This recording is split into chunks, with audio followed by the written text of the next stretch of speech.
Well, good morning there. Happy Friday, Saturday when you're listening to this USFL kickoff weekend. I feel like this is a support group today. Hey, have you too paid for a XFL replica jersey here this morning?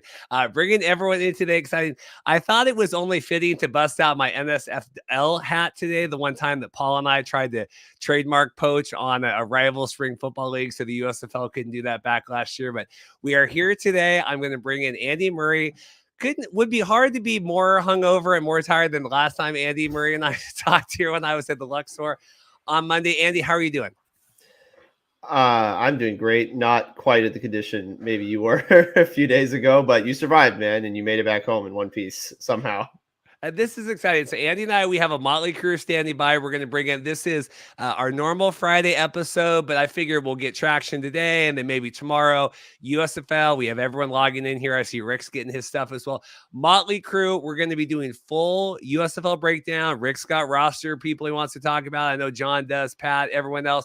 And then we're also talking XFL week 9 on here, since we do have playoff implications and we talk about all the different stuff on there. Andy, anything before we bring in, did you also buy an XFL replica jersey? I haven't fallen down that rabbit hole yet. My goodness, I was not expecting those prices. That was a bit of a sucker punch this morning. So no, I have not been swindled into that deal yet. I believe the fifth on here. We're going to bring in, first off, we have John Vogel here coming on, Pat Rifino, Ric Serritella. How are gentlemen doing? John logged on first. So John, how are you doing this morning? Good, man.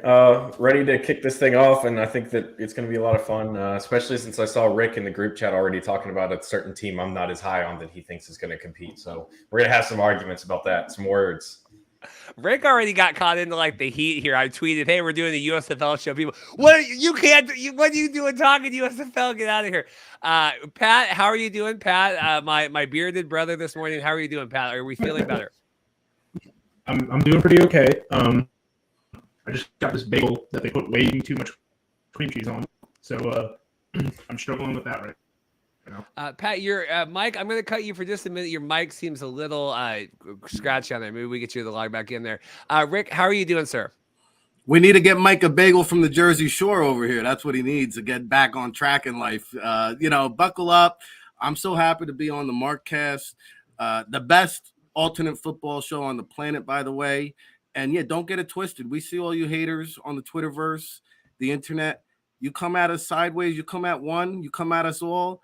We're going to let you know. We're here to regulate and educate. Buckle up. Good to see some of you guys.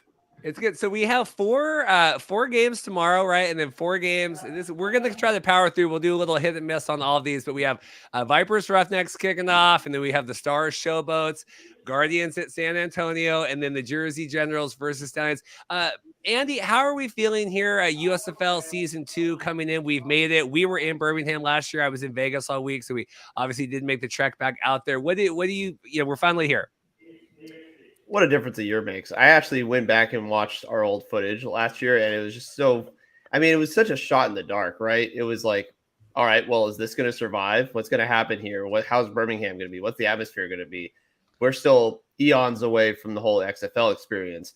It's just so funny how everything changes in a year. We go from not even sure if we're going to have one league at one time to a cavalcade of games at the same time. I mean, this is an avalanche. This is as a spring football enthusiast, this is a fever dream, basically. But in some ways, it's really interesting that we have so many options now.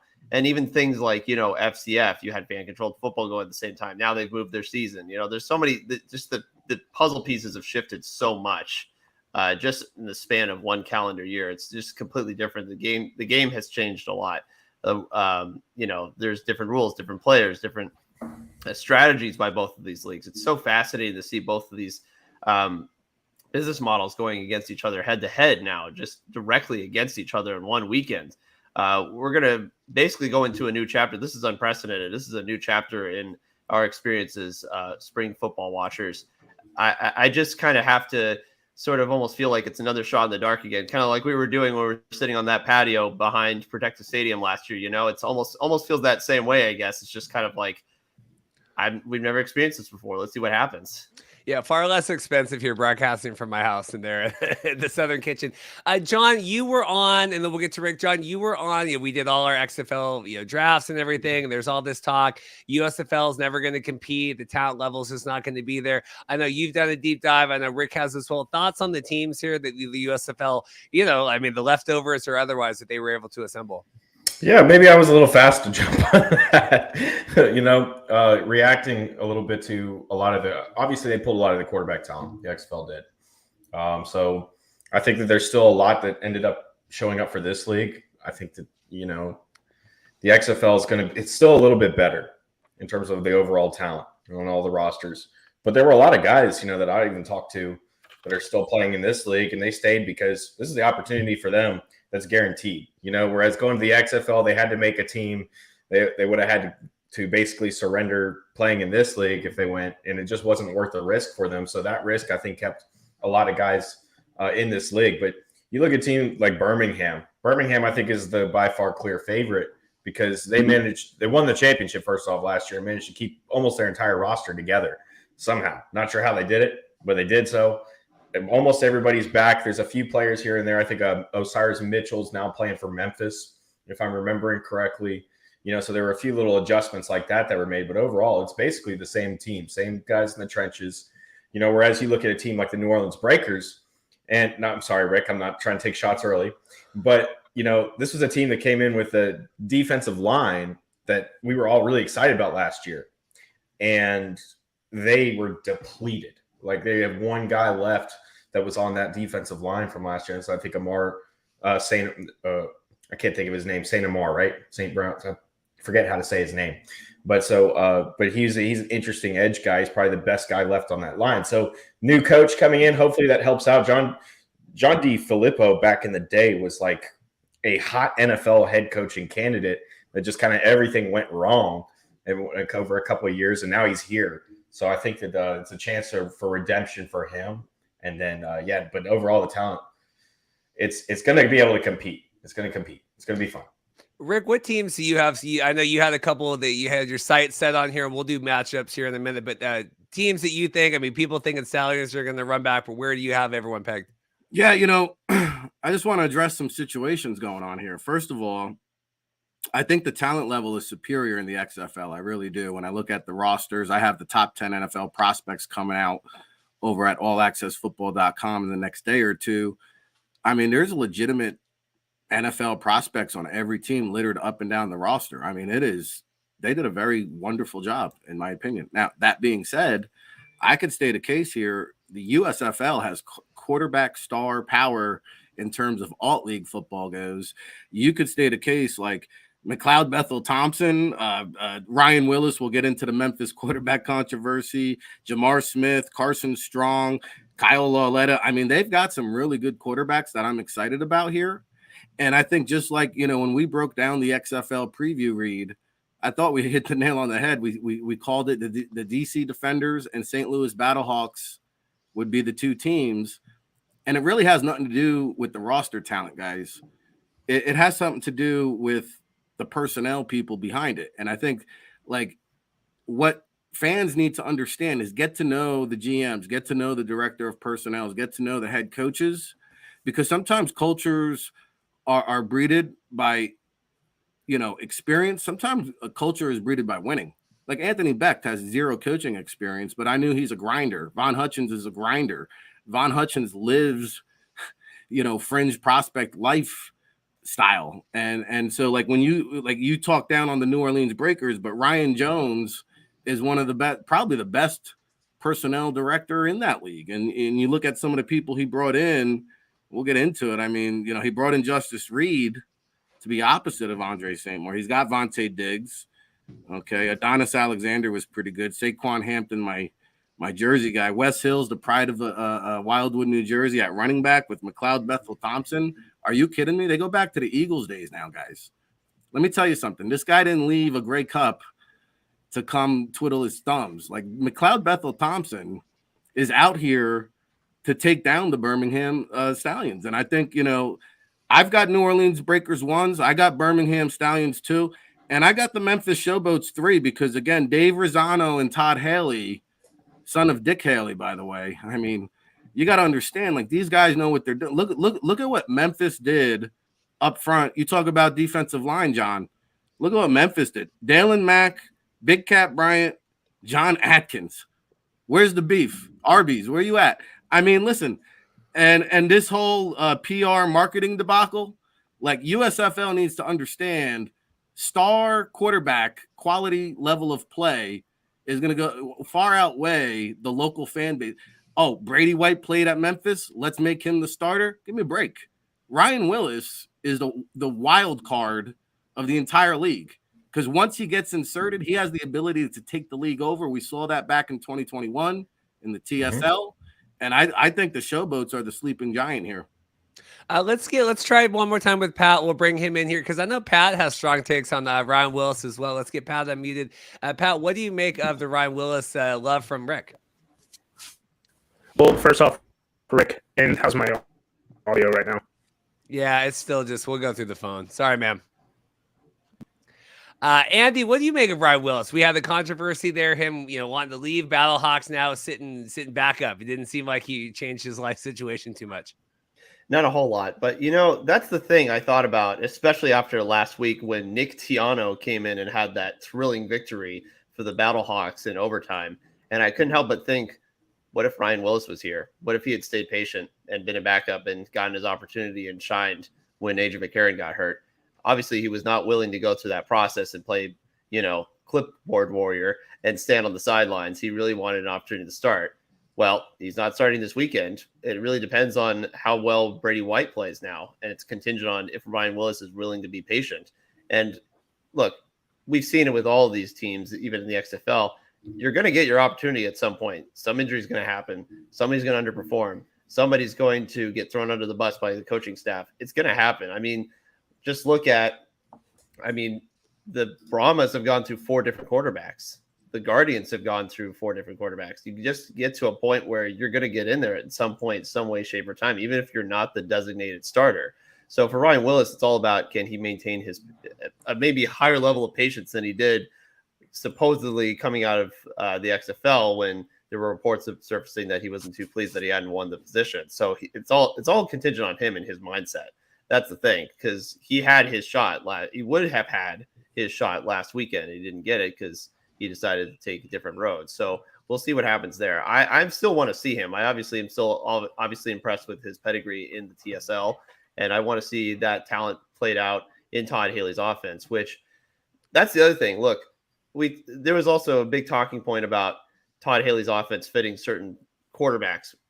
Look, Jordan Ta'amu has been on fire the last 3 weeks for DC, and I know he had a lot of stat leading categories last year. He did not fit that offense last year with the Tampa Bay Bandits. He just did not, straight up, with Haley's offense. There's been sort of rigid components to that over Haley's career, with certain guys not being able to plug in. Obviously, famously, Ben Roethlisberger was not really the most ideal fit in that offense either. So it really is going to be interesting to see how either Brady White or Ryan Willis fit into that scheme this time around. I have no doubt that they have the talent to do it, but I have to see something go a little bit better for Mr. Haley and his operation before I'm really willing to kind of buy into the Memphis offense.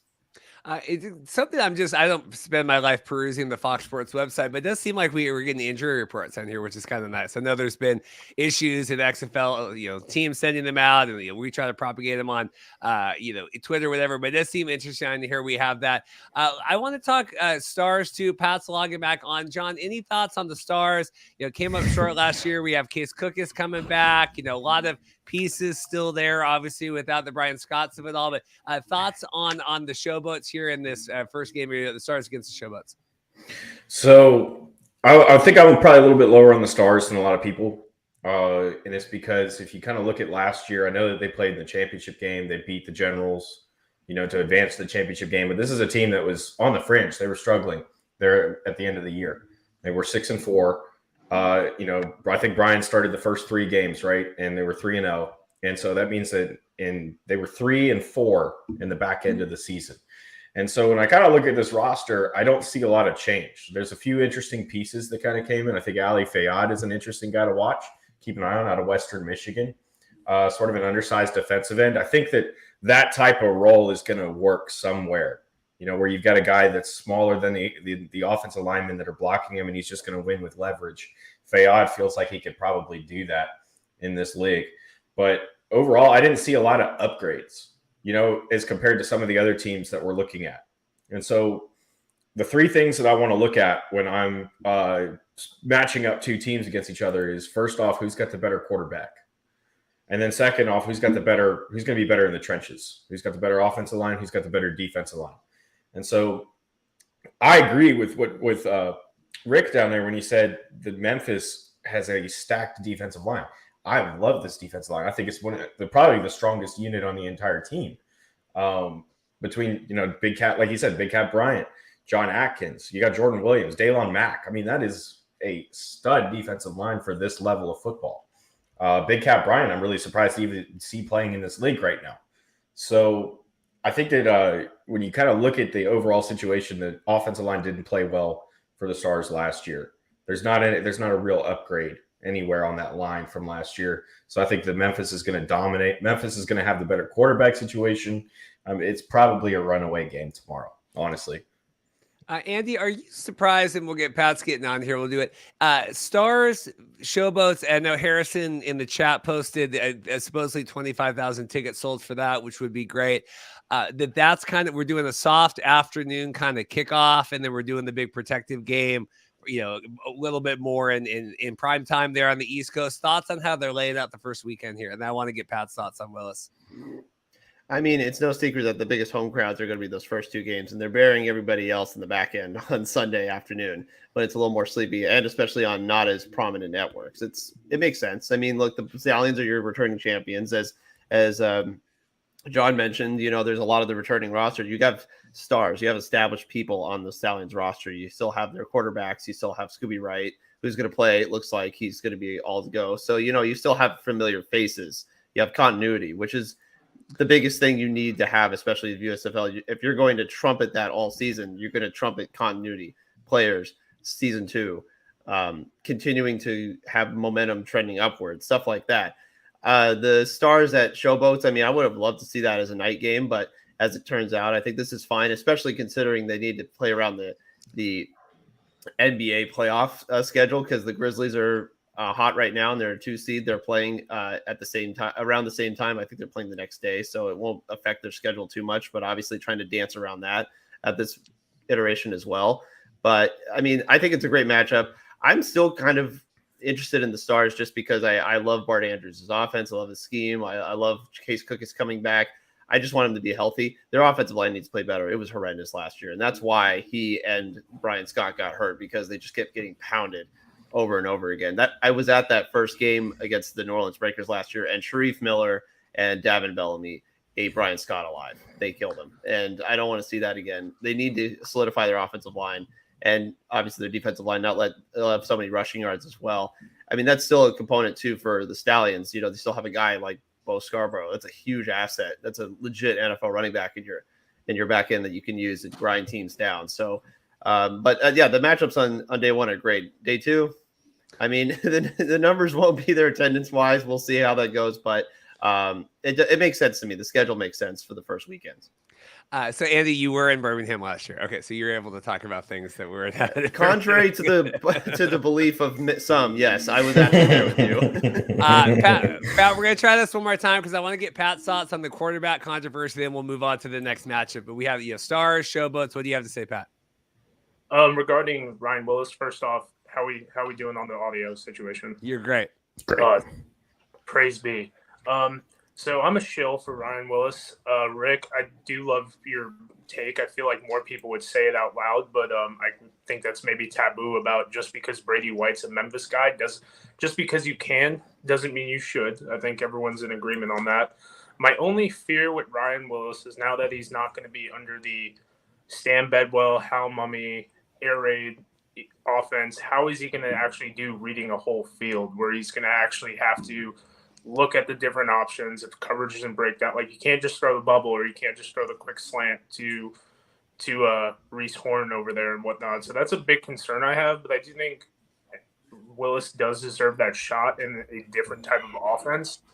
And it's one of those, okay, can you do this? Great. If not, okay, let's push you out somewhere else, and then let's get someone in who can. And that's what I love about the all football leagues and spring leagues, is because you get guys like a guy, and John and I talk about this way more than probably anyone cares about, but like Ryan Griffin, who's been on the Bucks and the Saints practice squads for years and has thrown 4 passes. And it's like, okay, could this guy actually do something if, God forbid, like, Blaine Gabbert and Tom Brady got into a jet ski accident? It's like, how are we feeling about that? So I think Willis deserves that QB1 spot, but you can't count out Cole Kelly. And I'm actually debating doing an over-under if Cole Kelly is going to throw over 50 passes this year, coupled with 50 rushes in that Taysom Hill type role, because the gentleman's 6'7" and could easily be a tight end in probably the NFL as well. Anyone else have any other outstanding hot takes on Star Showboats? Rick? I do. To Andy's point, since he brought up Cole Kelly. Cole Kelly was known to read a complex offense in college, so maybe he is the best fit. But I will say this about Ryan Willis. I thought personally one of the most improved aspects of his overall game was the deep ball element. I thought he threw some beautiful in-the-bucket touch passes, deep downfield. I'd love to see him air it out. He went over there and had a cup of tea with the Bears. Again, I think he's a sleeping giant in this league. I will say this about the Stars. I'm going to give him a little bit more credit than John. And he mentioned the quarterback play. We just established that Memphis won't be playing their best quarterback. Case Cookus, Vad Lee, 2 experienced alt-league football quarterbacks. I think they know what to expect. I thought maybe one of you guys can confirm it. I thought I saw KJ Costello floating around the roster. I don't know. I saw he's listed as inactive. So okay, yeah. And I saw they brought in Dexter Williams out of Notre Dame, the former Green Bay Packer running back, which I like. Devin Gray, the explosive wide receiver out of Maryland. Chris Rowland, when he holds on to the football, can be elusive in the open field, a kick return extraordinaire. And then the defense, like I agree, Ali Fayyad. I mean, what one of the best pickups I think in the offseason. Joey Alfieri at linebacker out of Stanford. Channing Stribling is one of the best corners in the league. Mazzy Wilkins is not too bad, and Evan Worthingham out of Colorado. I mean, they've got a pretty good secondary. I'm not going to sleep on the Stars. I think Memphis has a more talented roster. But if you are evaluating the quarterback play, you throw Dexter Williams and Devin Gray into the equation with Coburn. I don't know. I think it's a coin flip kind of game.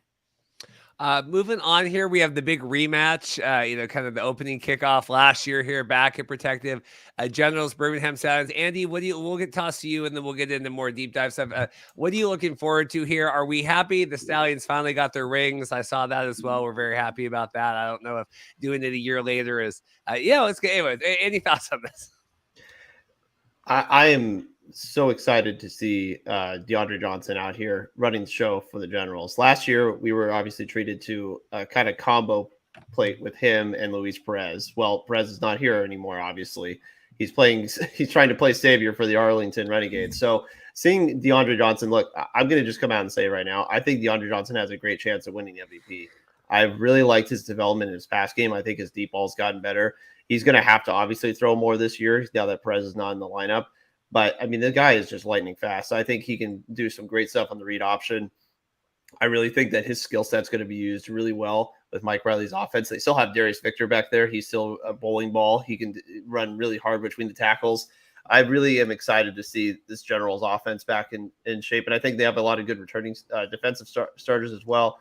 I just feel really good about their operation overall. I think it's going to be another solid campaign by them. And obviously we're going to want to play spoiler. They lost that home game, that opening game last year, and I think they're going to come back with a vengeance this year. I could almost see them winning this game straight up because I think they're going to have really impressive showing on offense in my opinion. And I really believe in Johnson's skill set. I really do. I think he's got some things going for him. And a fun story, actually, when I flew back on the way back from Birmingham last year, I ran into his significant other on the plane. I overheard her talking about his performance, and I was just like, "Did you go to the game?" She's like, "Yeah, actually, I'm with him." I'm like, "Oh, okay." So we actually ended up chatting about him a little bit. It sounds like he's a really nice guy, works really hard, and I'm excited to see him again in this offense. So the Generals, I'm I'm feeling pretty good about. As far as the Stallions go, I mean, they're there. You know, they have a good home crowd. They have a good home field advantage. Is Birmingham going to be able to buy more into them?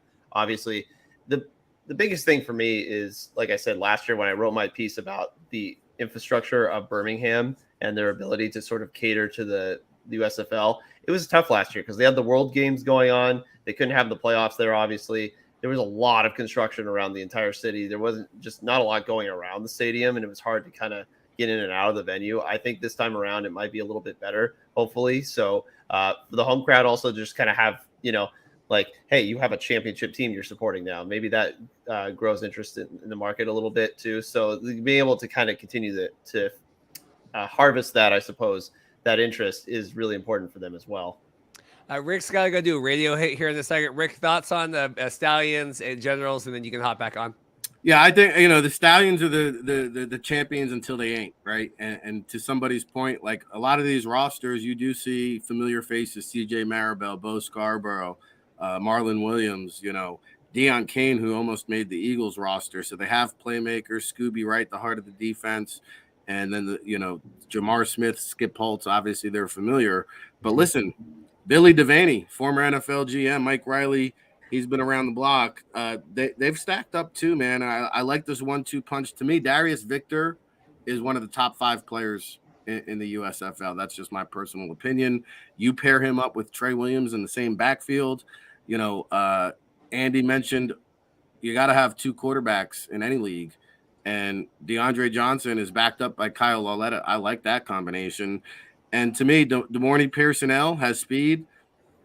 This is the best tight end group I've identified between Brandon Bowman, Woody Brandom, and Wes Saxton. Are you kidding me? I'd love to see the 12-13 personnel packages. Calvin Ashley out of Florida A&M has P5 pedigree. And then look at defense. Hercules Matafa. How did he wind up here? Willie Eubanks the third at linebacker. Anthony Blue at cornerback. Paris Ford at safety. I think they have some pretty good building blocks at every level of the defense. And so, you know, the Generals have done a good job, I think, of stacking this roster to compete. I do think Birmingham is going to win this game, but I think you're going to have 2 close affairs that could go down to the last possession, the last field goal, the last overtime shootout. I think both of these games are going to probably be a little bit lower scoring than people anticipate and very close down to the wire. We'll toss to Pat here, and then we'll get John's thoughts. Pat, any comments on the Stallions and Generals? I think the big thing is that Birmingham, I think, like, I did the off-season preview at News Hub because we had some people not covering, and I think I counted like over 60% of their roster was retained. To speak to Andy's point about like the crowd and whatnot, I'm really glad that they pushed out of Birmingham because it's a lot to ask for the people of Birmingham to keep showing up to not just the Stallions games, but obviously all 8 franchises there. And in my opinion, I think we might see a boost in it because now it's a little bit more special. Because what are we looking at now? 5-6 Stallions games in Birmingham and whatnot. You know, I know it gets goofy when they play the Breakers and whatnot, but I think that's going to be a real. Obviously, they had some great turnouts for the Stallions. It was the shining light. Glad that they obviously finished the Cinderella story. Speaking to the quarterback play, I think Jamar Smith takes that big leap, but don't count out Alex Magoo to be kind of running that read option. Guy's uber athletic. We saw him play wide receiver when they got down to it last year a little bit. I think he had 4 targets, no receptions. And because of that, there's a lot of starters that came back, especially on the offensive line. Another development for a year of development for Jamar Smith, because granted, he came out in 2020, had a cup of tea with the Patriots, played with the Ticats on their practice squad. So it's for a lot of these guys who missed out on the AAF Spring League, XFL 2.0, they're going into this league cold, and now they're like, okay, now I have film to build on. Like, I'm not just running reps in practice where everything's slowed down. And granted, reps are reps, and it's great, but we could really either see who Jamar Smith is to like the good side of it, or sometimes it's, you know, too much exposure is no good. And that's kind of the segue into DeAndre Johnson. He only threw 75 pass attempts last year for the Stallions, for the Generals. and I think his completion percentage, I was looking it up, was like over 70%, which surprised me because he was in that like high 50s, low 60s in college. So I'm a little bit concerned to see him throw the ball 200 times, but at the same time, I'm excited because in his development, let's do this, like show up or shut up, type thing. And you do have a guy like Lauletta who could fill the void of the Luis Perez if things aren't working out. I think Lauletta's got a stronger arm. He's a little bit more polished, obviously. But don't count out Andy's boy, Dakota Prukop. If you're 3-3, and that division's a little bit tight, let's do it. What does Bruce Arians say? No risk it, no biscuit, or something like that. Yeah. I don't want to say I think they're stacked at quarterback room, but I don't think the drop-offs are as dramatic as other teams. Yeah, we'll get John's thoughts. Just in terms of the attendance and all of that, I will say, like, I got into arguments even with the XFL people. You guys think I just argue with USFL people. Our XFL, because the Seattle game on Easter, I think had like sub 12,000 people. It was like 11,000 and change. You got this, like, what the F, Seattle? You need to. I go, it is Easter Sunday. Like, people have things to do. Like, people have things. They're like, well, like, you went to Kraken games. Like, you can't even. I'm like, yeah, because I have a life. Like, people have a life. Like, people don't like, okay, I'm going to go to the Birmingham Stallions games, 10 Saturdays in a row. Like, okay, yeah, maybe you can do that. And that's awesome. And it's certainly not like a shame if you can't do that. John, what are your thoughts here on we'll go Pat and then we'll go to John. Well, it's like this weekend, and we've talked about my work schedule. It's like this weekend I have 3 possible places I'm going. Like, I might have to go to Chicago. I might have to go to Nashville. I might not have to go to Atlanta. Like, I'm literally waiting on that phone call right now.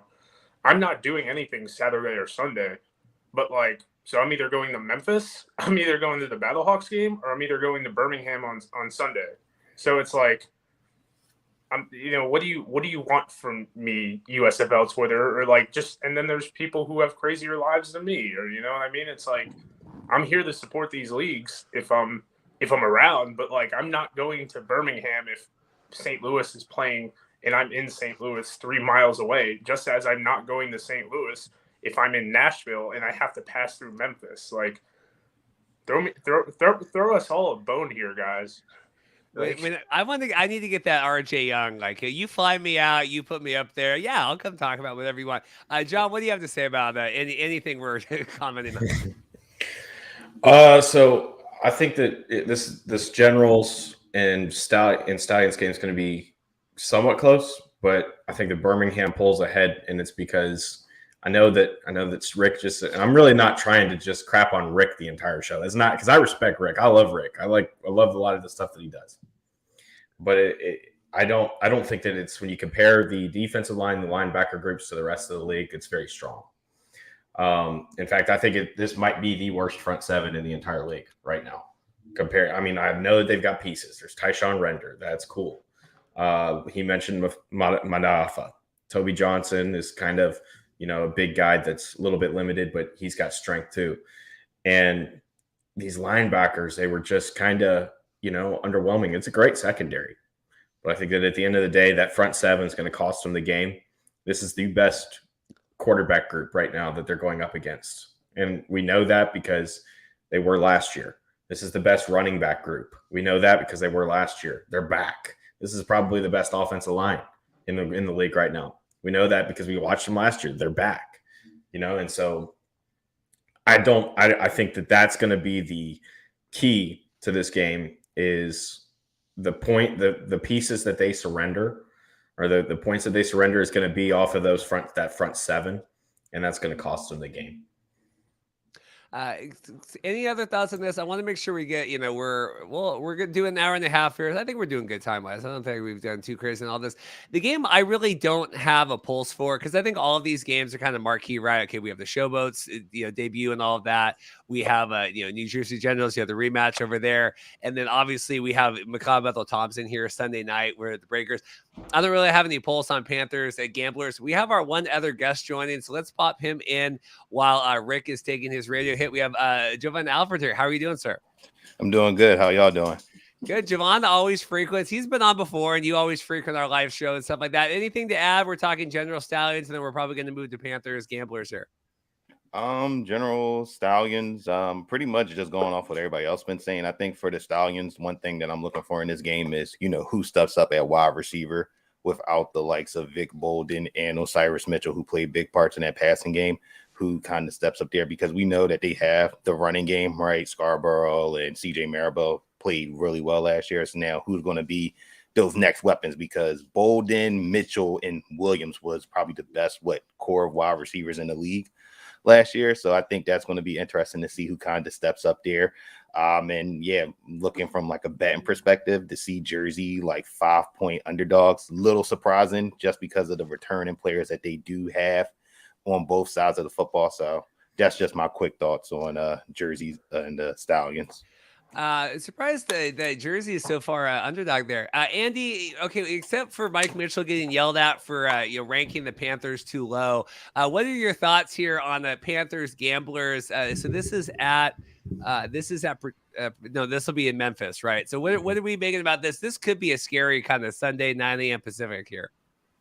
Well, first of all, I just wanted to comment on something we mentioned earlier. We here do not discriminate as far as getting into altercations with all kinds of different football fans from different leagues and all shapes, sizes, and colors. Okay, just wanted to let you know about that. First of all, second of all, this is interesting just in that this is obviously a matchup of two different new head coaches. Obviously, it's kind of the other thing that really I take away from the Sunday schedule. It's like all the teams that changed out all of their coaches. That's the biggest takeaway I have as well. It's a new era for a lot of these teams, and so for that matchup, I mean, I'm a little bit bummed because I really want to see the Panthers at home. I want to see them at Ford Field. We're not going to get that until week 3, so they're going to be on the road for a couple of games here.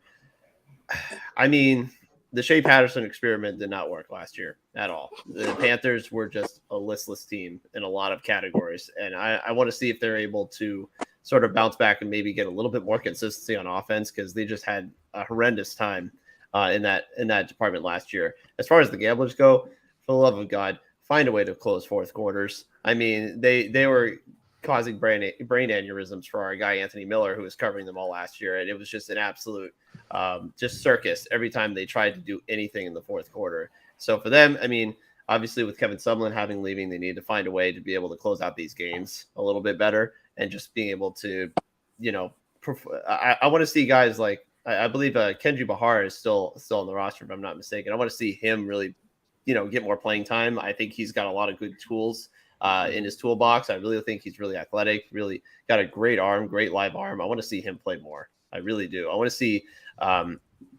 if this Gambler offense can just do anything consistently, not just play a half of football and call it a day. Let's get Jovan's thoughts, Javon, while we have you on here about Panthers and Gamblers here. I'll pull up the rosters.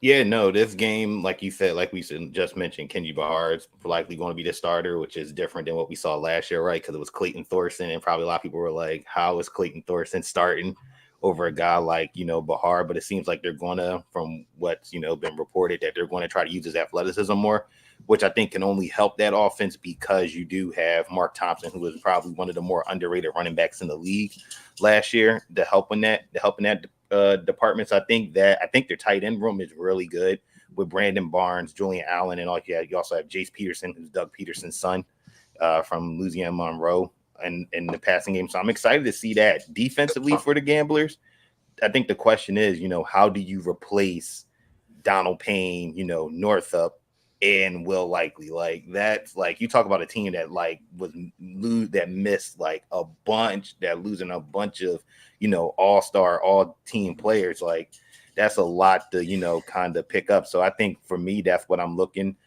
at from that perspective. And then for the Panthers, I think this team could do some damage, if they have the stability at quarterback, which they kind of didn't have. Because you look at, they got Corbin, who I think was good. Stevie Scott, nice 1-2 combination there. Wide receiver room, I think, is really good. Joe Walker, even despite the influx and instability at quarterback, he really stood out. Last year, you add a guy like Trey Quinn, who can come in and be that slot. And then defensively, you have a couple of NFL guys on defensive line, Ethan Westbrooks and Breland Sparks as well, and then the linebacker unit's pretty good. So I think the Panthers, this could be a very fun game. We didn't think about when we see these teams last year playing just like this, not going to be a fun game. This could be a very fun game between these two. John, we'll toss to you, and then Pat. I had a question here too. Starting quarterback for the Panthers. I don't know if we're going to be getting full depth charts like we did for the XFL, even if they were sent out kind of the way they were. What do you make of the Panthers and then the Gamblers? Yeah, I think that this is one of the more stacked. It's my favorite team in the North. I think it's close between them and New Jersey, but I think I like them a little bit better because I think that this is one of the best, if not the best. First off, they got the best front seven in the league right now. Like their front seven is so stacked, it's not even funny. He mentioned a bunch of the defensive line. I think the second best defensive line between Speaks and Westbrook, and Garrett Marino is another guy that's really good. Rondell Carter is a guy that's going to make an impact. Trey Williams, if he didn't run a 5-flat 40-yard dash at his pro day at Arkansas last year, he'd be in the NFL right now because he plays a lot better than that on tape. But then you've got guys like the linebacker group, Patty Fisher. You're pulling him from Northwestern. Frank Gindo was really good last year. Terry Myrick. I mean, this is a great front seven. It's a great front seven. Then their offensive line is really good too. I like a lot of the pieces that are there between Sean Pollard, Denzel Okafor, Keith Williams, Brothers Ham. These are all guys that are legit. They're going to play at a very high level. And so they're going to win the battle in the trenches. Houston has probably the best defensive line in the entire league, in my opinion. But on the offensive side, they're going to get plummeted by this group. So just to throw some of the names out on Houston's defensive line right now, Isaiah Chambers was a stud at McNeese State. I have no idea how he's in the USFL. Damian Daniels was pretty darn good at Nebraska. Eli Howard, really good at Kansas State. Reggie Walker, another Kansas State guy, really good. I mean, they can go into a rotation and they're gonna be just as strong. This is like the Breakers defensive line that we were looking at last year, going, how do they have all these guys? That's kind of what I think when I look at Houston. So I think they're going to get plummeted on the offensive side. The quarterback situation is kind of a problem, as Javon mentioned, and they don't really have any real support with the running back group either. I mean, I guess you could say Mark Thompson, but everybody else is pretty much unproven. Everybody was really excited about Anthony Ratliff Williams last year, and he didn't really show that much. I guess you're kind of hoping to get some production out of Justin Hall. That's a pretty darn good receiver. But if he doesn't step up, if he's disappointing like Ratliff was last year, then that's, you're in trouble. So I think that this is, I really like Michigan in this. I really don't think it matters too much in this game who Michigan plays a quarterback, just because, between Love's got a little bit of experience in the system, Strong, Barrier. It's a good group. Now, whenever you do have a chance here, I do have a story that I heard about Michigan and their quarterback situation last year that was very interesting. We'll circle back here. I'm excited. Tim Bonner. I looked at former BC Lions there as well. So there, Pat, talking. I don't want you to get too triggered with Garrett Marino, his name being mentioned, and former CFL players going to the USFL.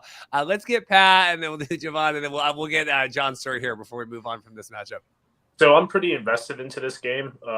Like I said, if one of my work trips comes up, I will be at this game.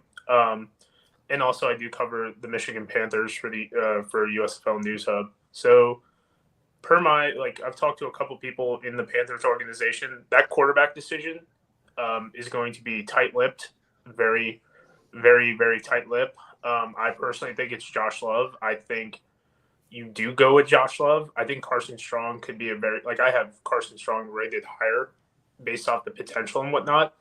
But I'm a little concerned because based off the warm-ups, when they're doing their, practice warm-ups, there's not as much bend in that knee that is terrifying to me.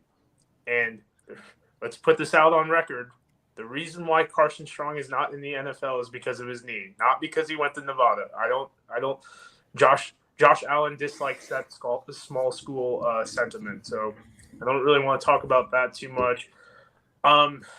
John talked about the offensive line. I mean, I'm not really that big into Sean Pollard coming out of the shotgun. I think I counted 13 bad snaps 4 of them came in the Michigan-Houston game, which is why they lost. And I'm not that big on Keith Williams because I feel like he gets tired too quickly, and then you see him not bend at the hips, or excuse me, not bend at the hips, but kind of arches over in his pass protection. I saw that a lot last year. So that's a little bit of a concern for me. They do bring back some guys like Josh Dunlop. Like the guys they brought back this year all have started games, and Broderius Ham was a late signing, so hopefully he's able to get those reps. Corey Holick and Ryan Nelson, 2 guys. Nelson was like an all-conference player from Virginia, and Holnick's a Division II guy that I'm very intrigued to see on that. The receiving core, I think Joe Walker's really underrated. Personally, him and Ish Hyman. Ish Hyman's that like tweener. I hate to use this word, but player 54 or player 71, whatever we want to call him. He's a fringe NFL guy. Going to trigger a lot of people here in the running back room for the Panthers. I think Stevie Scott is better than Reggie Corbin. He is a more complete running back. They only have 2 running backs going into week 1. I'm really needing to see more from Reggie Corbin as a complete running back. Anyone can take the ball 70 yards when you have an open hole. But Corbin, the reason why he's not in the NFL is because he's a little bit small and he doesn't play any special teams. So I'm very curious to see if they want to develop him to be an NFL running back. Are they going to put him on punt and kickoff and whatnot? Because they don't need him to be the RB1. They need him to be the RB3 in the NFL to completely, round out his skill set. The tight end group, there's a reason why they brought in Josh Babbitts last second. Something's telling me that it's not.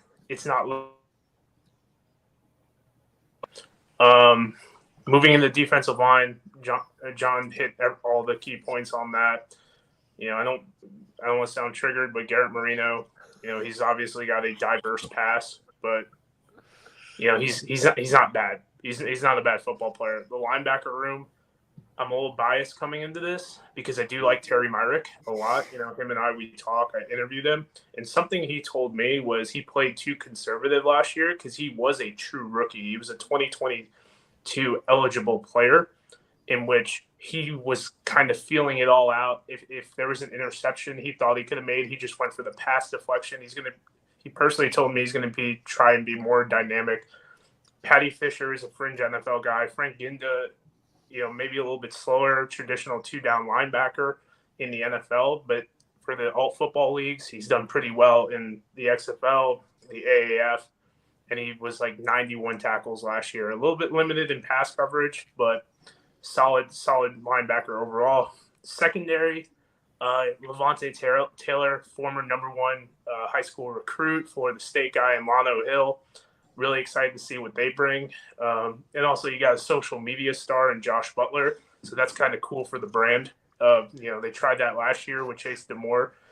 That guy's pretty terrible. And then you know how Andy likes his social media darlings when it comes to all football. Yeah, always. Moving on to the gamblers. I think someone brought it up on Twitter. I counted like 9 guys they lost on that defensive side of the ball, and not just 9 guys, like just 9 people who contributed. Like Ahmad Gooden's in the Breakers. You lost Northrop. You lost Donald Payne. Micah Abernathy's in the NFL. Go down the list. Will Likely. And then they lost Isaiah Zuber, who just got released by the Raiders, but he's an NFL guy as well. Kenji Bahar, he's not as athletic as people think he is. He wasn't really a runner. Sometimes he holds on to the football a little bit too long in the pocket, trying to read the whole field, I'm glad he's trying to read the whole field. A lot of these spring league quarterbacks, they go first option check down. We saw that with Slaughter a lot in the early goings, especially in this XFL season. But the tight end group, Julian Allen's not in Memphis right now. So very curious to see who steps up. Brandon Barnes is he reminds me a lot of a Jordan Thomas type guy. So maybe we see Clint Sig, once again, pretty biased, but the guy's an All-American from the FCS level. See what he's got going on, and maybe Josh Peterson. John talked about the defensive line. not much to argue right there. But that defensive backfield for the Gamblers and linebacker core is a huge drop off from 2022, and it's really disappointing because whether it's Josh Love, whether it's Carson Strong taking the QB1 snaps, what are we gonna get? Like, okay, you're down 12, you're down 14. Are you going to be able to use Mark Thompson like that, or you're going to have to spread the ball out? The games have moved quick, so I mean, I'm not too high on the Gamblers. I got the Panthers, in that 4 or 5 range. So not to trigger too many people, but I don't think it's going to be a blowout. But if the Panthers put up 28 points, it wouldn't surprise me. Let's go to Jovan here, and then I got to bring in Rick, and I think Jovan's got to hop off as well, get back to work. Any other thoughts on this matchup? Yeah, for me, I'm kind of leaning the same way, like taking the Panthers just straight up on the money line here. I think the spread's like -1 at a lot of books, just show how even they are, but obviously they're not when we look at both rosters on paper. So I'll probably leave the Panthers, but I'll also wide receiver. I forgot to mention his name, Whop Filer, another guy at wide receiver who had a productive career at Indiana with Freifragel. I think that's how you say his name, with him as well. So I think he could be another playmaker for whoever starts at quarterback, right? Rather it's Josh Love, who I thought played well last year, despite again with the instability. I thought he brought some life to that offense and was able to hit a little bit. And then Carson Strong, right? Y'all mentioned, and Pat mentioned, the reason why he's not in the NFL is because of his knee, right? Eagles had him on his practice squad, but I mean they got him last year, but he didn't do anything. So it was good to see him get another opportunity because we saw in Nevada, he can throw the ball around and he has the arm to get it out there. So pretty much all I got. Let's bring in Rick here, and I know John has a story, and then we'll go to the last game, and then we'll do XFL here, and I think we'll be good time-wise. Rick messaged me, he goes, "I'm back, I have takes." Yeah, listen, guys. First of all, I was so disappointed that our guy Jeff Fisher had to step down. Okay, because I would have loved to see him linked up with the Carson Strong. But I think first and foremost, when you talk about this Michigan team, if you don't know who Steve Kaiser is, you need to get familiar with him because to me, he's the best GM in this league. And so to me, Steve Kaiser will single-handedly keep this ball club in contention just with his in-season moves. I mean, this guy's scouting acumen, he's forgotten more football than I'll ever know. And so, like Steve Kaiser, Mike Nolan, 2 pretty good football people. I give them a puncher's chance. I think the panel did a great job highlighting the players there. I will say, unfortunately, like Carson Strong, there's probably not a bigger fan on the planet than me, right? Unfortunately, I got boots on the grounds that were at Eagles practice that said he couldn't hit the side of a barn. I don't know what happened, but the guy just couldn't complete a pass in practice. I don't know. So he's got to prove himself now. And, they got the kid from Eastern Washington, Barrier, too, that posted video game numbers. Devin Ross, to me, is one of the best separation wide receivers out there. And then I don't know if anybody mentioned Rondell Carter. I thought that was a big-time pickup on the defensive line, but that's my Michigan take. John, what's your story here? We'll move to the last matchup. Right, Rick, you're exactly right about Steve. And he's a great guy, too. Steve's awesome. But so you were talking about you'd mentioned the Shea Patterson experience and how that experiment didn't work. Well, it was kind of forced from what I understood. And it's because the guy they wanted to take in the draft last year was Brian Scott. And Brian was already pretty much lined up with Bart Andrus. And he wanted to play with Bart. He had all his all that with that. So he said, no, you can't draft him number 1. And he went, all right, well, I want Jordan Tomlin. Well, he's already working with Haley. And he said, well, I got the first overall pick. What are you talking about? What do you mean I can't? What do you mean I can't? What do you mean I can't take these guys? And so that's why Shea Patterson ended up as a Michigan Panther. It was more forced rather than out of choice. But well, speaking of former now Toronto Argos coming to the Breakers, and now we have Brian Scott, all things balance out in the world, right? Thanos and his gauntlet, right? Brian Scott going up there to the Argonauts. This game is the most interesting to me here. I don't know if okay, we can fit everyone on here. That's good.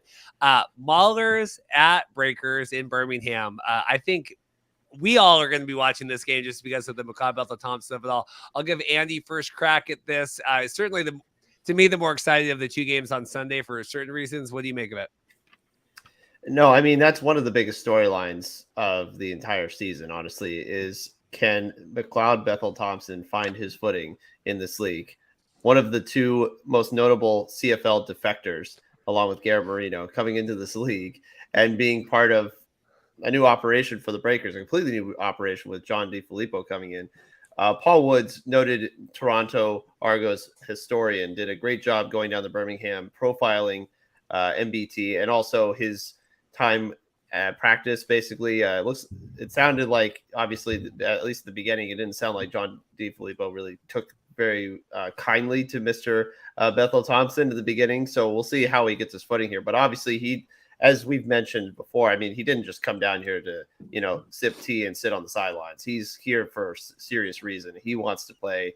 He wants to start, and he wants to showcase his talents for the NFL because he's noted that he wants to get back in the NFL. Even at his age of 34, he still wants to get back in there. So, I mean, that is by far one of the biggest things going for the Breakers, at least as far as, an intrigue standpoint. As far as a lot of other pieces go, I mean, look, they lost some big pieces from last year.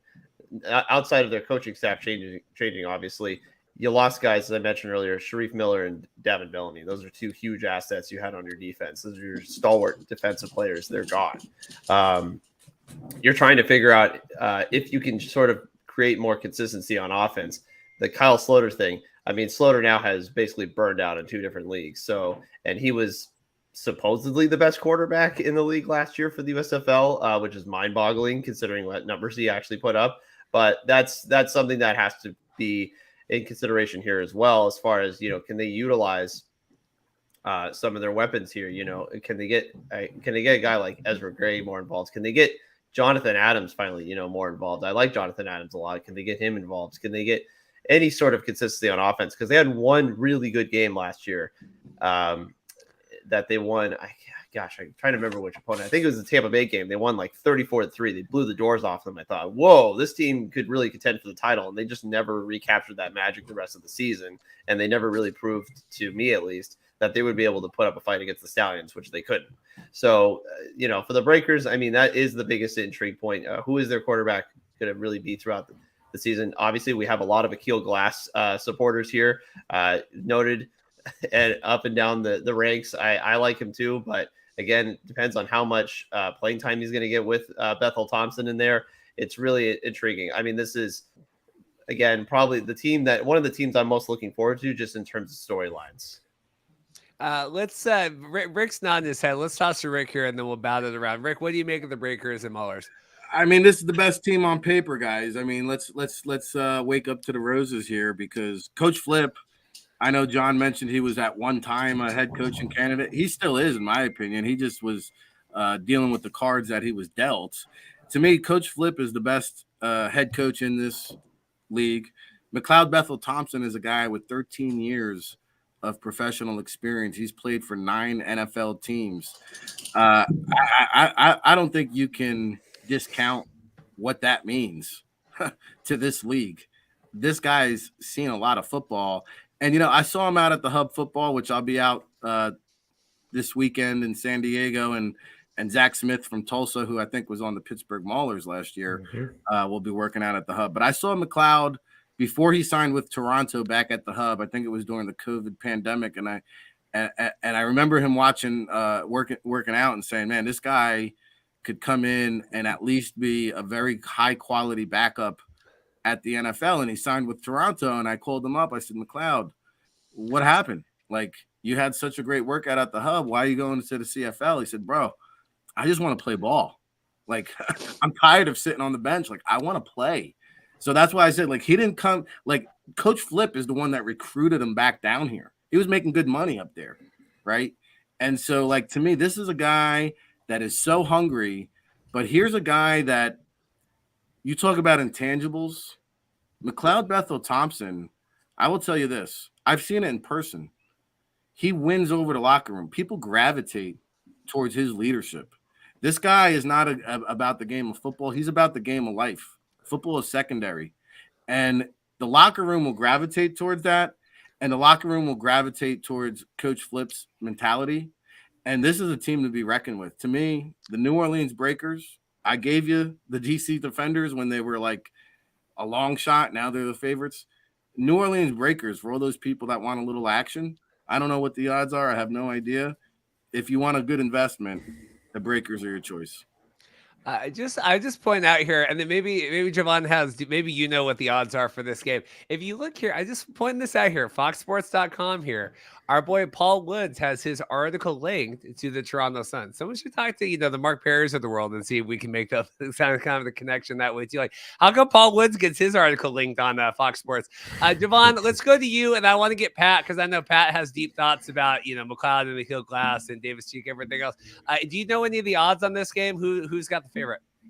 Yeah, so right now, New Orleans is favored by 3.5 in this game over Pittsburgh, which makes sense based off of, just going off of roster, right, on both sides of the football. New Orleans also, like Rick pointed out, you could get good value for them in terms of a future bet at plus 600. So again, just like in the XFL, right, with DC, where they were kind of like this plus 600, plus 700 range, a good team to hedge your bet on if things work out well, right? Because you do have the veteran quarterback in McLeod Bethel-Thompson, but you also got the weapons, right, at wide receiver. I mean, Adams and Dixon is a really good 1-2 combo at wide receiver. And then the running back room, I mean, it's legit. I mean, you can just roll out any running back that you want to, and they could do some damage. So I definitely like the Breakers in this game.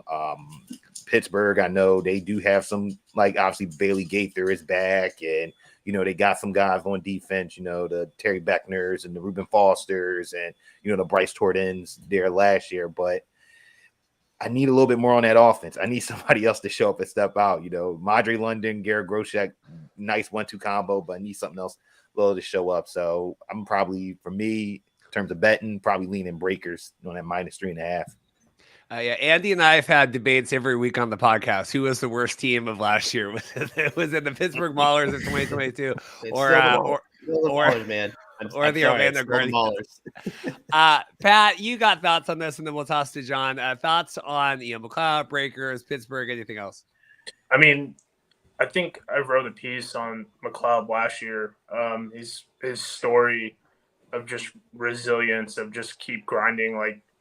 Guys started off in the AFL, like Arena Football League with the SaberCats. I mean, I don't want to dive too deep into it because Rick touched on a lot of my points. But just to give a quick shout out to Paul Woods, if anyone's going to discredit that guy, I don't know what's wrong with you. That's one, that's just rude as a human being. Two, the guy knows what he's talking about. And three, he's also bringing a whole nother market to the USFL, so you should probably get out from the basement and not be just a disrespectful human towards Paul, just as man to man.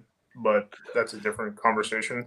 But the whole, like, MBT obviously coming here for the family, he's made, I think I looked it up, like almost $800K in the NFL. I'm sure he's gotten close to about $2 million just over time. I'm curious to see if, and I'd have to look back of the time when he was with the Eagles and when Flip was with the Eagles, if that kind of helped this transition. I think MBT was there in 2016. I think, Andy, you were talking about Akil Glass. I'm pretty high on him as well. I obviously have this St. Louis bias. For the record, Mike Glass of the Alouettes and Akil are not related. There is a glass conglomerate in St. Louis, but they are not related. So they've had that conversation and whatnot. There's a height difference too. Yeah, just a tad. But I mean, the Breakers, it's a pretty awesome QB room. There is a little bit of drop off, I think, going to him from MBT to Davis Cheek and Akil Glass, and that's not even knocking those two guys. It's just, in my opinion, how high I have MBT. I had him as number 3. The leadership qualities are there. The experience is there. He's not only been, in the hubs, the CFL, the NFL. He also lit up the spring league as well. I think he was there twice, once during the pandemic and then once in 2017. This is going to be a ride or die with him.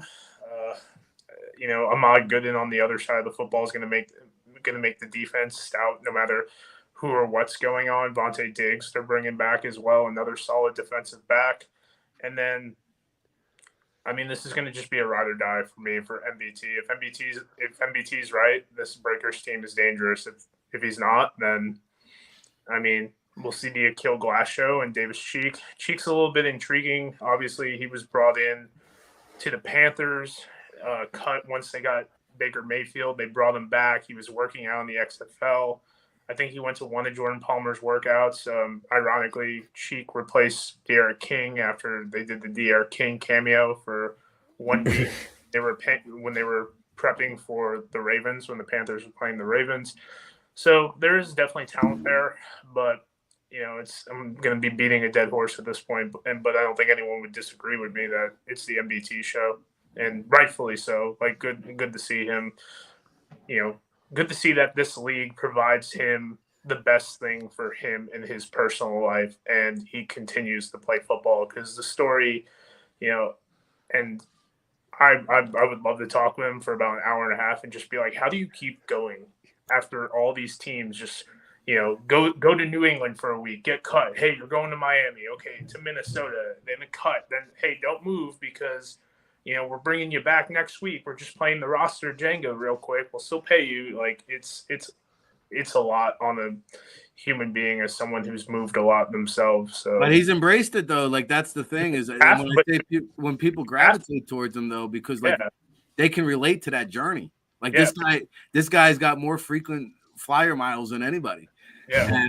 And I'll tell you what, too, we mentioned Ryan Jones, who spent about 3 decades in the Giants front office. I saw him down at the HBCU Bowl. No surprise. Ezra Gray at running back, D. Anderson at wide receiver, borderline tight end prospect at the NFL level. 2 of the best players I saw down at the HBCU Bowl. You inject them into the equation with Wes Hills, Johnny Dixon, Sage Surratt, who they Sage Surratt from the Stallions. Like that's I think that's going to be a very underrated move because the guy. I think this team could put points on the board. Absolutely. Yeah. We'll go to John here. Pat, if you have an article about McLeod, you should hit up your boy and see if you can get it linked on. I have his number now, so yeah, you get on it. Hey, John, any thoughts on this? And then we are going to do a little XFL talk before we get out. Yeah, I've got one question for Rick about the Breakers roster, and that's just offensive and defensive lines. I'm very, very concerned about both of those. Everything else on the team, I think, is going to hold up just fine. But I look at the offensive line for the Breakers, and I look at who are the guys? Maybe Jack Kramer and Paul Adams. No, the offensive line is weak, and I've been in communication with these guys. They're working on it. They're combing the country. They're looking for talent. We got to work out at the club. I mean, you guys got to understand too. Like, there's going to be adjustments on the fly in season. There's going to be some in-season acquisition. Mm-hmm. I think that's where, especially after the draft. When that's where like teams like Memphis that have Dave Rosano, teams like the Breakers that have Ryan Jones, Steve Kazar, Billy Devaney. These are experienced guys that I would bet on. And so I hear you, John, loud and clear. Yeah, so that's kind of my concern with the Breakers but I will overall. Say, Justice Reed is a guy, right, opposite of Henri St. Amour. Hey, you got 2 legitimate pass rushers. You sprinkle in Avonte Diggs. Sometimes the back end, John, when you can cover, when you got guys like Neville Clark out of UCF and Adonis Alexander and Saquon Hampton, sometimes when the pass coverage is good, the pass rush becomes better. So I think the defense is in a better position. But, yeah, they probably have, looking at it, the worst offensive line in the league. MBT will have to overcome that, and that's where 13 years of experience comes in. Yeah, that's kind of what I'm hoping for is, because you have to get them healthy through, until you can get that help on the offensive line. And so there is a little bit of risk with the Breakers, and that's why I think I'm a little bit lower on them. And because, I said I think that Flip is the best coach that's walked in here. The best one that was hired that's new. And he might be the best one. In my rankings, I have him at 4. And that's just because I can't knock what Skip Holtz did last year. I can't knock what Mike Riley did. And I can't really knock what Bart Andrus did. And so I think those are the top 3 coaches until proven otherwise, which, fair. That's fair. Flip, he's got a great chance to prove everybody that he's the best coach in this league and go get a chance. I think he's going to be back in the NFL, no doubt. But until he has that, we see what happens on the field. I think he's the best new hire. So the next thing is if Bethel Thompson can stay healthy, great, awesome. You get to that point in the season where you bring in that help on the offensive line, and I love the receiver group. Like, you guys hit all the key points in that receiver group. Between the receivers and the tight ends, they can go 12, they can go 13, they can do whatever they want personnel-wise, and they have playmakers all over the place for the quarterback to throw to. So I like that as well. I'm not sure I want to make that bet that you're going to get your quarterback, he's 34 years old, through the first 3-4 weeks of the season until you can bring in that extra help. Just a quick note here. Andy's got a comment too. It looks like the teams are posting the inactives, and we have Ryan Willis is listed as a quarterback 3 there. So not going to be seeing play time. Cat Bryant's inactive. John Franklin's inactive. What the heck? Quentin Meeks even Quentin Meeks, because he was in the system last year. Granted, I think Carnell Lake is their defensive coordinator, but he was their D-backs coach last year. But Meeks was in camp with the Battlehawks, so you would think he was in shape. He's always hurt. Meeks is always hurt. Yeah. Well, DJ Myers is inactive, so I'm sure his mom will be on Twitter. McFadder's a good player too. That's a surprising list. Andy had the thoughts about the Maulers, and then we'll transition here to the XFL for a few minutes before we get out of here. I just wanted to say the greatest thing going for the Pittsburgh Maulers this season is that their players are allowed to pick pizza over chicken salad. So that's wonderful for them. And look, it's the dawning of a new era. I'm sorry. That team was unwatchable. That season was dead on impact as soon as that first game happened. You can say all you want about the Orlando Guardians this year. At least I believe they've had a chance in every game they played. I have never once felt that way about the Pittsburgh Maulers last year. The only thing coming back for them that I really am quite into this year, honestly, is their receiving core. Trey Walker, I like a lot. I still like Bailey Gaither. Good playmakers. They got buried last year, but they got good playmakers. I like Artavius Lynn at tight end. I think they can do some things there. It's just a matter of if they're going to get any consistent quarterback play. James Morgan, we've talked about a lot. Can he come out and really start to develop and perform?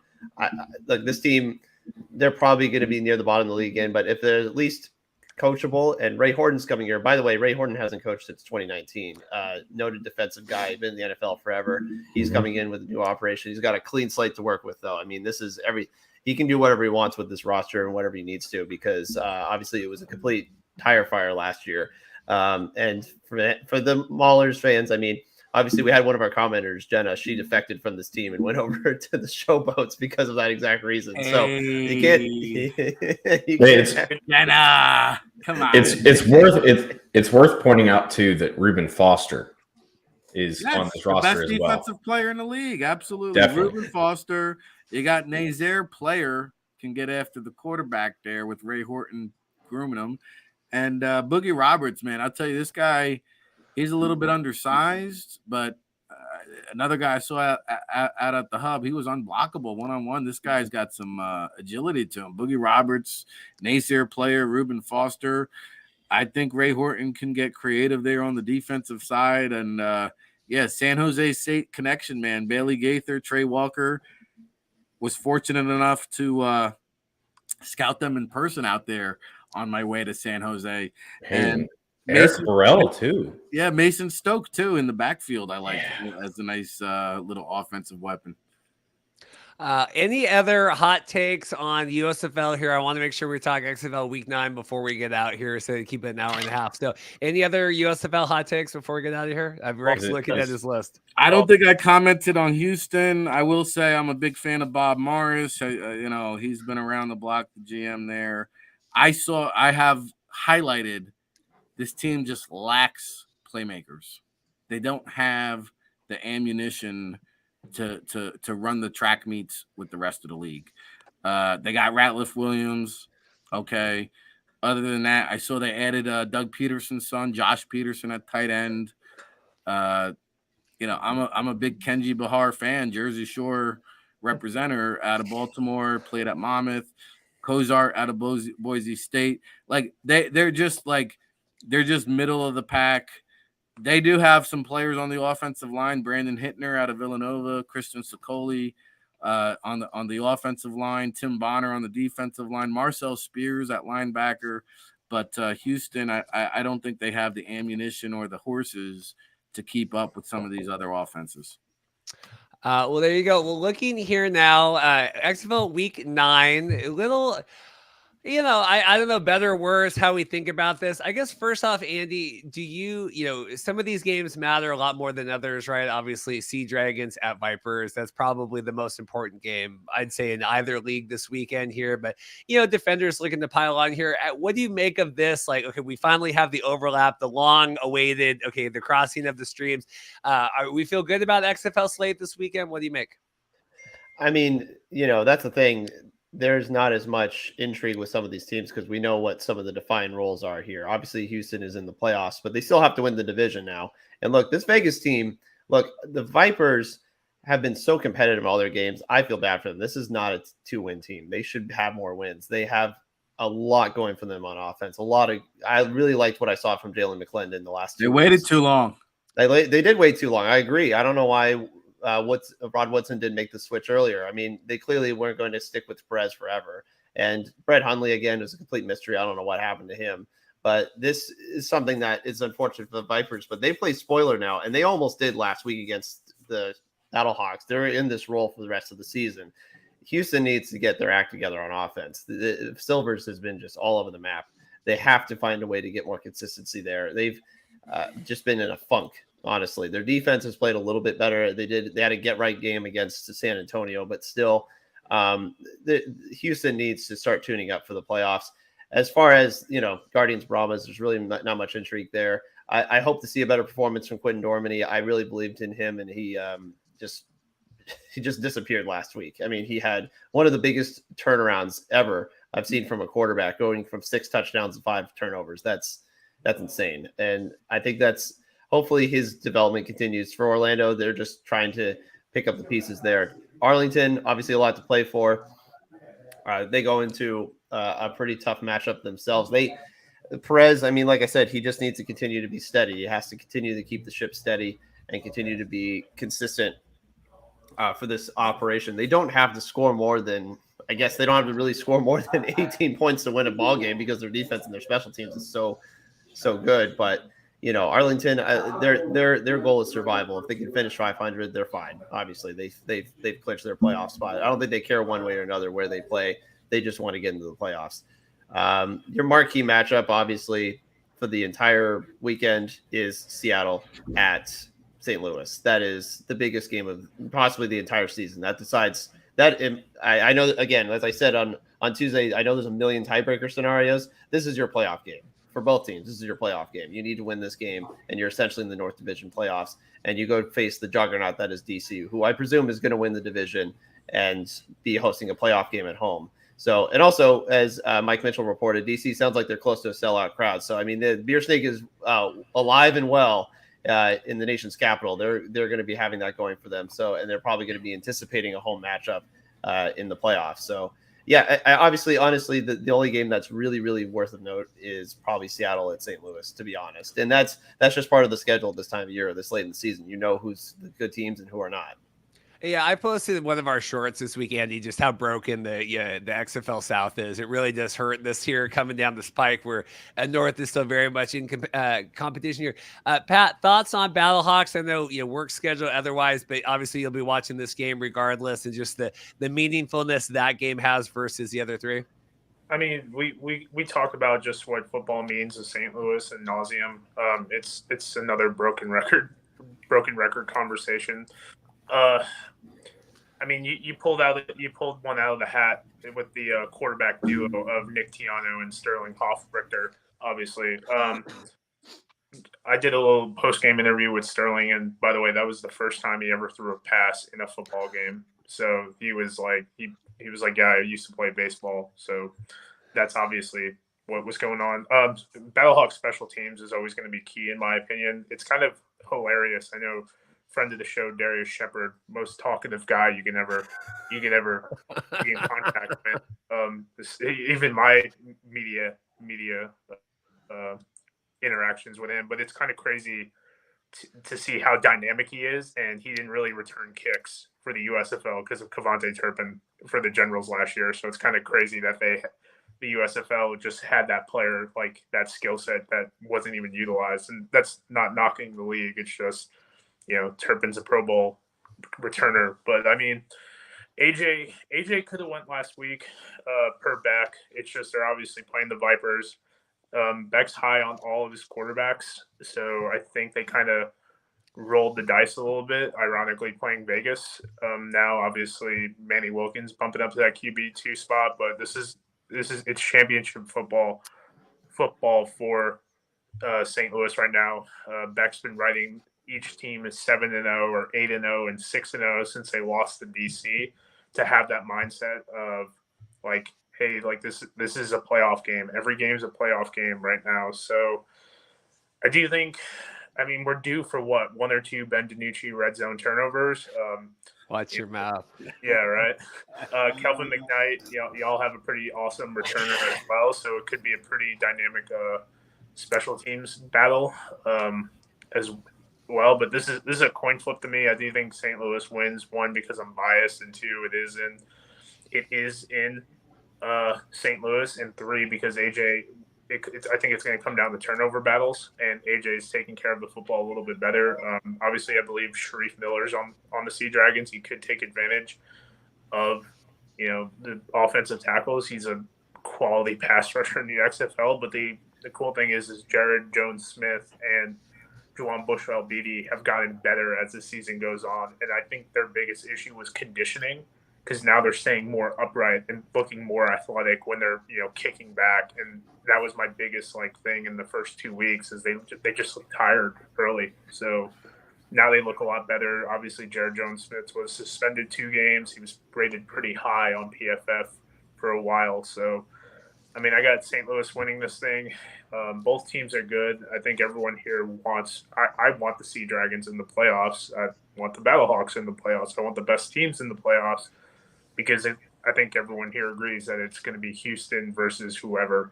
And that, I don't think that's fair to the players. I don't think it's fair to the sport. I will say, just from the law of averages here, Reeds do a win. I was at the game. We lost on Easter in the rain. Sea Dragons, Kraken have dropped 2 to Vegas. The Mariners didn't do great against the Cubs. So I think we're due here. I think I get the win. Rick, we talked to you. We haven't talked to you in season. Like I said, we did our big, kind of draft recap show on Thanksgiving. Thoughts on the XFL season thus far? We'll get to John, and then we'll try to get out of here at a reasonable time. No, listen, I'm not deviating from our preseason selection. The DC Defenders are the team. They're not going to lose. I'll bet all the ranch, the farm, the house on my guy Von Hutchins.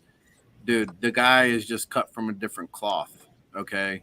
What I will say is, somebody mentioned Ben DiNucci. I'll give you my Ben DiNucci story. When I went down and scouted him at James Madison, down there on the field, first coach I talked to, hey, you got a little quarterback here. Tell me about him. Well, we like our quarterbacks to be confident, borderline arrogant. Ben DiNucci just knows it all. Hey, great ringing endorsement from the James Madison coach right out of the gate. And then I watched his demeanor.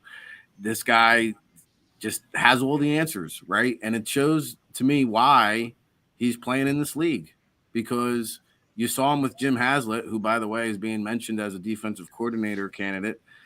I agree with the broadcaster there, who's slipping my mind, good friend of the show. He said, Jim Haslett handled that tremendously, because DiNucci's over there, and that's the modern day player, right? Barking back. Jim Haslett's old school, bro. He don't want to be bothered with this nonsense.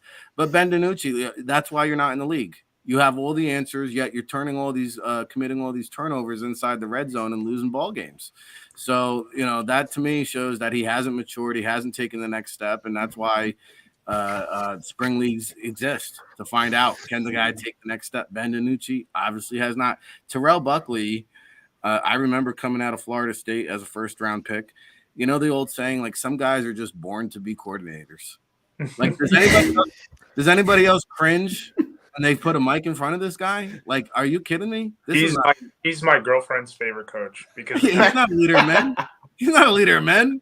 I mean, come on. I love you, Terrell, but come on, son. Buckle up. Put your big boy pants on. This is not how you lead And I just cringe. Every time they put a microphone in front of this man's face, I cringe. Good coordinator. He's just not cut out to be a head coach. But yeah, the Defenders are the team to beat. The Battlehawks have a puncher's chance. Seattle Reed is a good club, but I mean it's DC's title to lose. John, comments on this, and then we'll kind of do one final pass around here before we get out.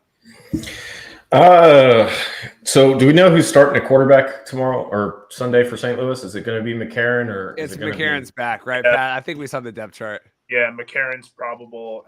And I think I said it earlier. If the Sea Dragons were playing Week 8 versus St. Louis, McCarron would have played. So okay.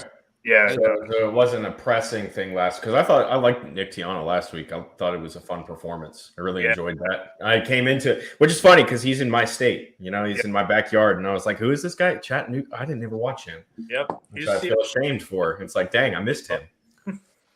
But no, he was fun to watch, and it was sad when I saw him get on the IR. I hope that he's okay. But and it was funny to see Vinny Testaverde Jr. get signed as well. But I think. Yeah, that's ironic. It seems like it's and we didn't really talk about it much, but sorry to cut you off, John, but it seems like some of these signings are just like, let's get your rights so you don't go to the USFL. Like, not that I think Vinny Testaverde is going to light up the league, but he's definitely like someone that is a good roster PR move. No, listen, guys, it's a relationship business. Anthony Becht was catching passes from Vinny Testaverde 30 years ago in Broadway, down Broadway. Remember Parcells? He took that team to the AFC championship. Vinny Testaverde to Anthony Becht. That's why now 30 years later, we got Becht coaching Vinny Jr. Are you kidding? Vinny and the Jets, baby. But no, I think in that case, if McCarron's starting, yeah, they're locking up a playoff spot. As much as I love Seattle, and it's been fun, and like everything that Rick said about Ben, he's right on with. But that's exactly why they lose that game. That would be exactly why St. Louis takes them down. Well, I will wear my XFL replica jersey around in pride next week when it comes. My team is eliminated from the playoffs here. Andy, anything else today? I think we did good. People can enjoy this today and tomorrow. A big weekend of football. Anything else from the professor before we get out of here? Just a couple things. First of all, just to re-comment on some of the matchups this weekend in the XFL. Yeah, I mean, it's a shame Seattle probably won't make it because I mean, look, this would have been a really fun wild card team, just an absolute bonkers team to have in the playoff format. I mean, not to use my own team as an analogy, but it's like the Los Angeles Chargers. Like, I mean, you just see how wild it is when they're in a playoff game, how erratic it can be. I feel like it'd be the same thing with the Sea Dragons, but just that's how it is with the playoff format. I think St. Louis just has the pedigree. They have the coaching staff. They're going to be so prepared for this game. I think they're just going to be able to pull it out. And unfortunately for Mr. DiNucci, I think Hazlitt might be looking for his poison pills after the game, depending on what DiNucci decides to do during it. My last thing on DC, I didn't really get to talk about him, but God, I am so impressed by their offense. It's terrifying how they can just go from RPO to passing downfield game in the middle of the season. Are you kidding me? Like, what are you supposed to do as a defense? You're worried about Abram Smith and Teron Armstead running you over and Derek King running around there. And all of a sudden, Jordan Thomas starts throwing bombs over your head to Blair Jackson and Lucky Jackson. Like, come on. What are you supposed to do? They're just so well coached. Reggie Barlow's awesome. I hope he gets a chance in the NFL. Huh? Chris Blair. Sorry, excuse me. Did I say that? Yeah. I mix that. I'm like dyslexic when it comes to his name, but he it's just amazing watching this performance. Yeah, it's amazing watching them on offense every week and just all the tricks that they pull out to do every week. And I really am impressed. I'm with you, Rick. They're all the way. They're the team I think to beat for the rest of the season. They have been really all season, to be honest. But other than that, you guys have done an awesome job. You all do an amazing job on your analysis coming in and really educating me too. Giving me a lot more to look into as well. I really appreciate it. I cannot wait for this weekend. This is absolutely insane. The slate that we are going to have, it's going to be information overload. It really is. And I can't wait to see all of it. It's going to be really fascinating to go back and forth and kind of almost have like a red zone thing going back and forth between different games.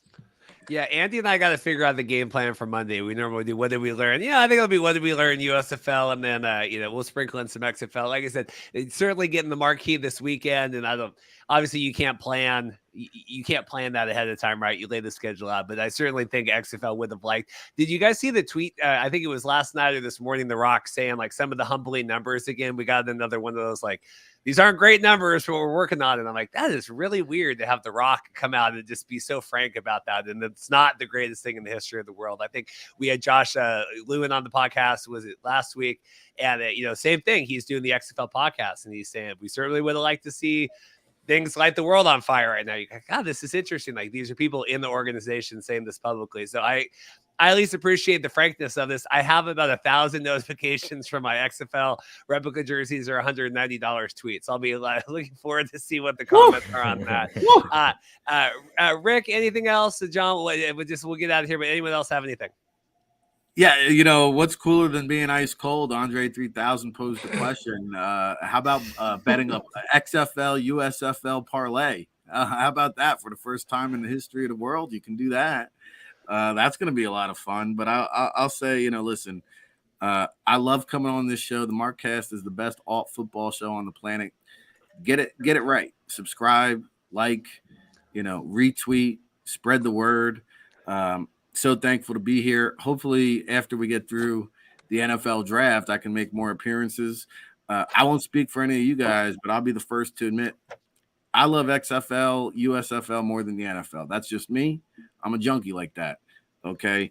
I've almost encountered or come across or interacted with every player in both leagues. I'm invested. I love it. To your point, Reed, 765,000 last year for the USFL, 615,000, I believe, is the latest average number for the XFL. Those compete, if not exceed, NHL ratings. Those compete, if not exceed, the Masters on CBS, which generates tremendous amount of sponsorship dollars. Spring football is here to stay. I'm here for it. I love it. Buckle up. I've got coming out, as a matter of fact, over at allaccessfootball.com. This weekend, I'll be departing for the hub. We'll be out in San Diego. Like I said, Zach Smith from Tulsa will be out there.